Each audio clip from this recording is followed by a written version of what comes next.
So this is Matthew chapter 27, the scripture for August 31st. Now, government is indeed good. Let's not forget that. But let's also not forget that thoughtful, religiously minded, human government sentenced God incarnate to death. Seeing this, Judas is filled with grief. Judas returns the money he was paid for betraying Jesus, and then he goes and hangs himself. This is a different account than Acts 1 gives us. Although both Acts 1, where Judas is thrown headlong into a field and dies from falling, both of these accounts, despite their differences, emphasize this field being bought with the blood money is called the field of blood, and that's related to Judas' death and related to his betrayal. Matthew, in writing this, may have had the Levitical law in mind, which says, "Cursed is anyone who is hanged on a tree." That's in Deuteronomy 21:23.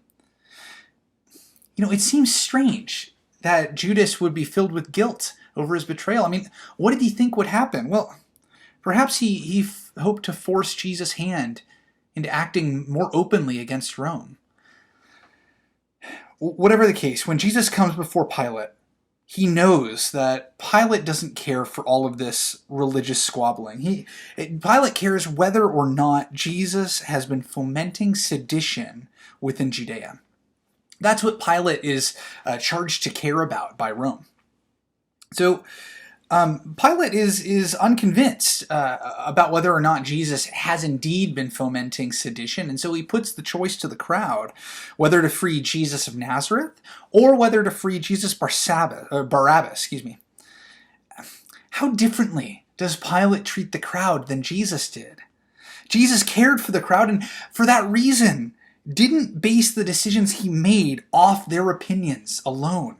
He knew the crowd was fickle and that they didn't actually always know what they wanted.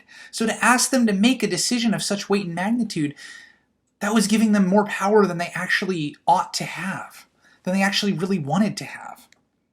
So Pilate washes his hands after giving the choice to the crowd, hoping that would give him and his wife solace over the distance that he's putting between himself and the crucifixion.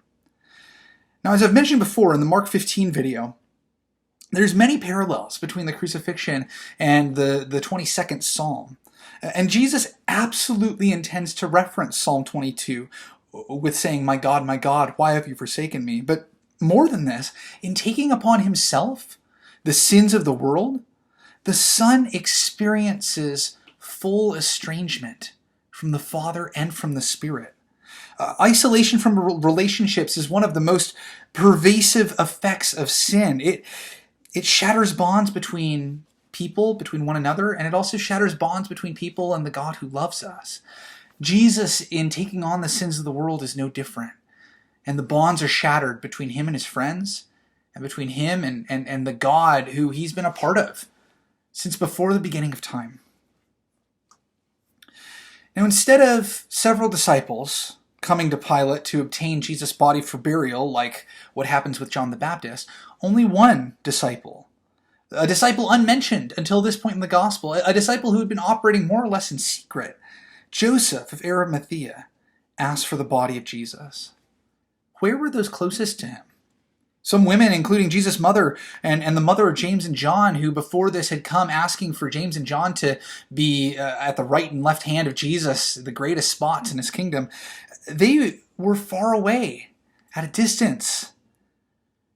Could the 11 have been with them there? Finally, Pilate commands for a guard to be placed around the tomb for 3 days to prevent Jesus' body from being stolen. Now, I wonder, when have you felt the estranging effects of sin on your relationships? That's all for Matthew 27. Tomorrow, the 1st of September, we'll be looking at Matthew 28 and concluding the Gospel of Matthew. May God bless you in your reading of Scripture.